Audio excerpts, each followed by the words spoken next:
Hello students, आज हम आपके लिए वेव ऑप्टिक्स के कुछ और क्वेश्चंस लेके आए हैं।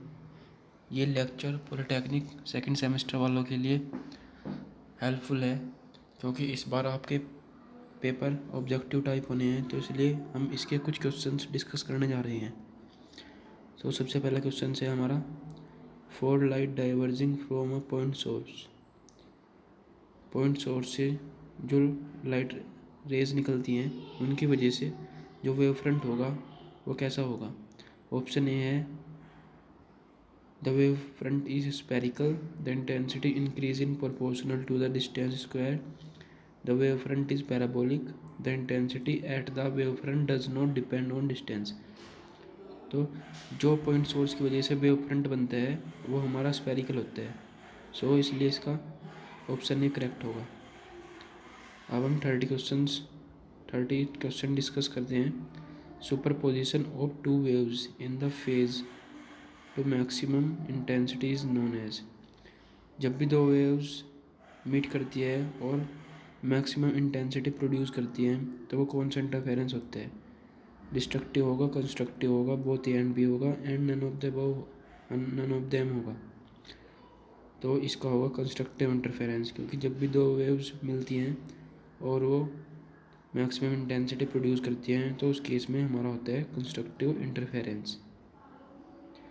अब हम नेक्स्ट क्वेश्चन डिस्कस कर लेते हैं। Phenomena of bending of light around corners of a small obstacle and spreading into region of geometrical shadow is called dash of light. जो बेंडिंग ऑफ लाइट वाला फिनोमेना होता है, किसी भी ऑब्स्टेकल से जब लाइट रेज टकराती है तो लाइट रेज बेंड हो जाती है। सो ये वाला फिनोमेना होता है डिफ्रैक्शन में। तो इसका आंसर होगा बी। अब हम अपना नेक्स्ट क्वेश्चन डिस्कस करते हैं। For a destructive interference phase difference between wave is. Destructive interference का फेज डिफरेंस क्या होता है, पहले हम आपको फेज डिफरेंस बता देते हैं।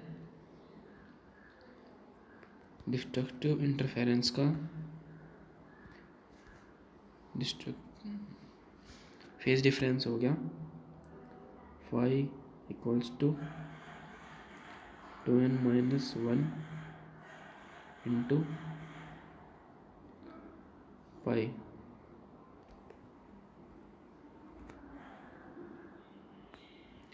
जब भी हम इसमें n की जगह 1 पुट करेंगे, जब हम n की जगह 1 पुट करेंगे तो हमारा आंसर आ जाएगा पाई।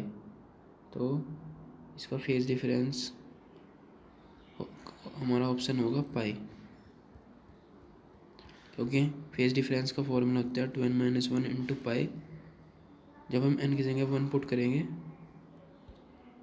तो हमारा आंसर आ जाएगा पाई, क्योंकि डिस्ट्रक्टिव इंटरफेरेंस में यही होता है। अब नेक्स्ट क्वेश्चन हम देखते हैं अपना। The angle of incidence at which reflected light is totally polarised for reflection from air to glass is.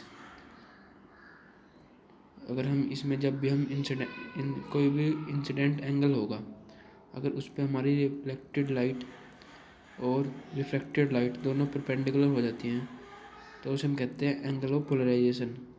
और एंगल ऑफ पोलराइजेशन होता है tan इनवर्स n। तो इसमें हमारा ऑप्शन होगा ऑप्शन डी। अब नेक्स्ट क्वेश्चन डिस्कस कर लेते हैं। Plane of polarisation is dash to the plane of vibration. जो प्लेन ऑफ पोलराइजेशन होता है वो प्लेन ऑफ वाइब्रेशन का कैसा होता है, परपेंडिकुलर होता है, पैरेलल होता है, 45 डिग्री पे होता है, 30 डिग्री पे होता है। तो प्लेन ऑफ पोलराइजेशन परपेंडिकुलर होता है प्लेन ऑफ वाइब्रेशन के, तो इसका ऑप्शन होगा ऑप्शन ए। अब नेक्स्ट क्वेश्चन देख लेते हैं। An unpolarised light of intensity I is pass through a polaroid, what is the intensity transmitted by polaroid. जब भी हम अनपोलराइज्ड लाइट को किसी भी पोलरॉइड से पास करेंगे तो उसकी इंटेंसिटी हाफ हो जाती है। सो इसका ऑप्शन होगा, इसका ऑप्शन करेक्ट है बी, क्योंकि जब भी हम इंटेंसिटी आई वाली अनपोलराइज्ड लाइट को किसी पोलरॉइड से पास करेंगे तो उसकी इंटेंसिटी हाफ हो जाएगी। अब हम नेक्स्ट क्वेश्चन डिस्कस कर लेते हैं। How does the angular separation of interference fringes change in Young's experiment. distance between slit is increased. How does the angular separation of interference fringes change? जो fringes होती है उनके बीच का एंगुलर सेपरेशन कैसे change होगा अगर हम किसी भी दो स्लिट के बीच का डिस्टेंस इंक्रीज कर दें, तो वो डिक्रीज हो जाएगा। इसका ऑप्शन होगा बी। अब नेक्स्ट क्वेश्चन है हमारा, what is the ratio of the fringe width for bright and dark fringes in young double slit experiment. Young double slit experiment में जो फ्रिंज विड्थ होती है ब्राइट के लिए और डार्क के लिए, उनका रेशो क्या होता है? तो उनका रेशो होता है 1:1। नेक्स्ट क्वेश्चन देखते हैं हम, wave length of monochromatic light waves in vacuum. Vacuum में जो वेव लेंथ है किसी भी वेव की वो है 6400 angstrom. It enter in the water refractive index of 4.3। और जब हम ये वाटर में एंटर करती है जिसका रिफ्रैक्टिव इंडेक्स 4/3 है, तो इसने हमसे वेवलेंथ पूछी है, तो वाटर में वेव की वेवलेंथ क्या होगी? तो इसके लिए आप एक फॉर्मूला यूज़ कर सकते हैं, और वो फॉर्मूला होता है रिफ्रैक्टिव, वो फॉर्मूला होगा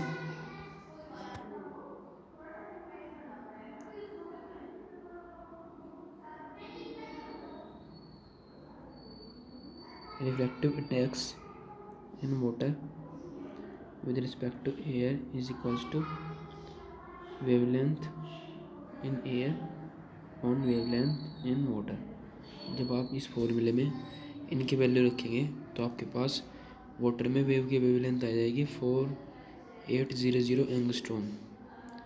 ऐसे आप इस क्वेश्चन को सोल्व कर सकते हैं। हम देखते हैं अपना next question, A continuous locus of particles of medium vibrating in the same phase at any instant is called। जो लोकस होता है पार्टिकल्स का किसी भी मीडियम में जो एक सेम फेज में वाइब्रेट करते हैं, तो वो होता है वेव फ्रंट। आपने हाइगन्स प्रिंसिपल में पढ़ा होगा वेव फ्रंट के बारे में। अब नेक्स्ट क्वेश्चन देखते हैं, what is the phase difference between 2 points on the same wave front. इसने हमसे फेज डिफरेंस पूछा है 2 पॉइंट के बीच में on the same wave front. वो इसका आंसर होगा 0, क्योंकि फेज डिफरेंस 2 पॉइंट के बीच में सेम वेव फ्रंट पर 0 होगा। आई होप आपको हमारी वीडियो अच्छी लगी होगी। अगर आपको इस वीडियो की PDF चाहिए तो आप कमेंट सेक्शन में